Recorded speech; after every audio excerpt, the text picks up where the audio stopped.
एक दिन रात के समय राजा विक्रमादित्य महल की छत पर बैठे थे। मौसम बहुत सुहाना था।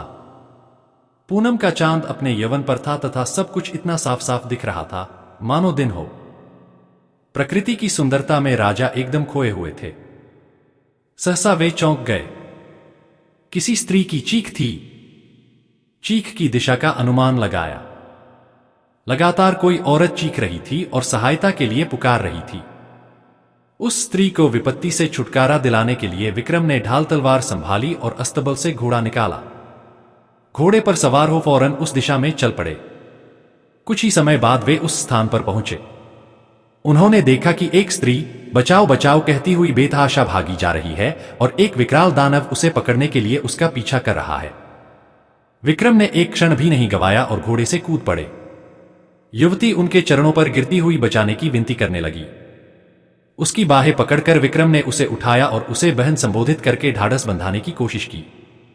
उन्होंने कहा कि वह राजा विक्रमादित्य की शरणागत है और उनके रहते उस पर कोई आंच नहीं आ सकती। जब वे उसे दिलासा दे रहे थे तो राक्षस ने अट्टहास लगाया। उसने विक्रम को कहा कि उन जैसा एक साधारण मानव उसका कुछ नहीं बिगाड़ सकता तथा उन्हें वह कुछ ही क्षणों में पशु की भांति चीर फाड़ कर रख देगा। ऐसा बोलते हुए वह विक्रम की ओर लपका। विक्रम ने उसे चेतावनी देते हुए ललकारा। राक्षस ने उनकी चेतावनी का उपहास किया। उसे लग रहा था कि विक्रम को वह पल भर में मसल देगा। वह उनकी ओर बढ़ता रहा।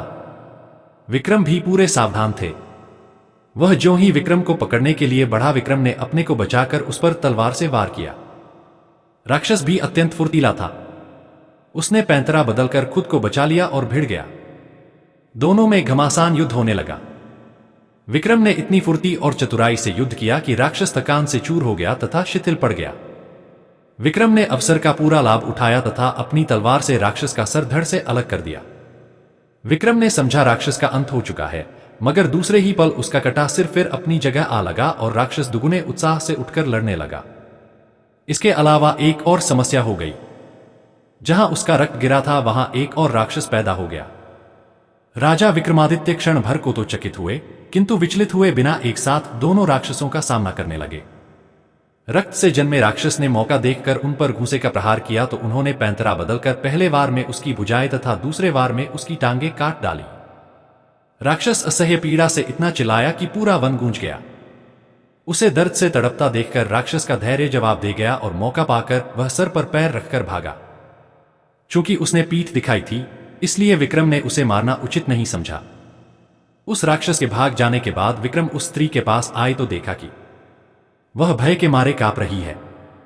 उन्होंने उससे कहा कि उसे निश्चिंत हो जाना चाहिए और भय त्याग देना चाहिए, क्योंकि दानव भाग चुका है। उन्होंने उसे अपने साथ महल चलने को कहा ताकि उसे उसके मां बाप के पास पहुंचा दे। उस स्त्री ने जवाब दिया कि खतरा अभी टला नहीं है, क्योंकि राक्षस मरा नहीं। वह लौटकर आएगा और उसे ढूंढकर फिर इसी स्थान पर ले आएगा। जब विक्रम ने उसका परिचय जानना चाहा तो वह बोली कि वह सिंघुल द्वीप की रहने वाली है और एक ब्राह्मण की बेटी है।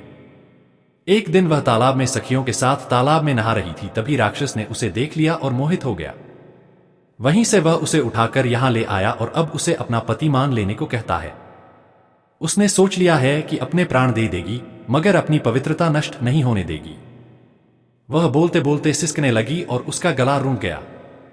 विक्रम ने उसे आश्वासन दिया कि वे राक्षस का वध करके उसकी समस्या का अंत कर देंगे और उन्होंने राक्षस के फिर से जीवित होने का राज पूछा।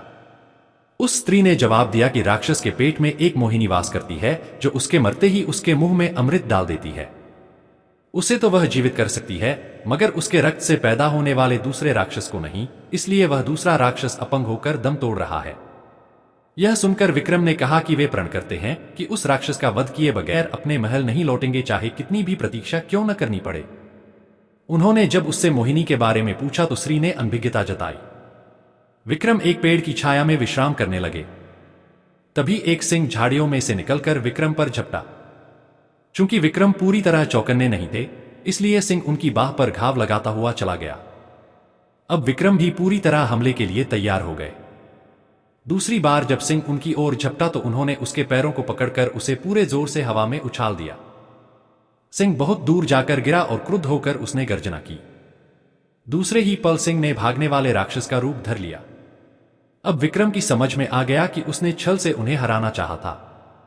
वे लपक कर राक्षस से भिड़ गए। दोनों में फिर भीषण युद्ध शुरू हो गया। जब राक्षस की सांस लड़ते लड़ते फूलने लगी तो विक्रम ने तलवार उसके पेट में घुसेड़ दी। राक्षस धरती पर गिरकर दर्द से चीखने लगा। विक्रम ने उसके बाद तलवार से उसका पेट फाड़ दिया। पेट फटते ही मोहिनी कूदकर बाहर आई और अमृत लाने दौड़ी। विक्रम ने बेतालों का स्मरण किया और उन्हें मोहिनी को पकड़ने का आदेश दिया। अमृत न मिल पाने के कारण राक्षस तड़पकर मर गया। मोहिनी ने अपने बारे में बताया कि वह शिव की गणिका थी जिसे किसी गलती की सजा के रूप में राक्षस की सेविका बनना पड़ा। महल लौटकर विक्रम ने ब्राह्मण कन्या को उसके माता पिता को सौंप दिया और मोहिनी से खुद विधिवत विवाह कर लिया।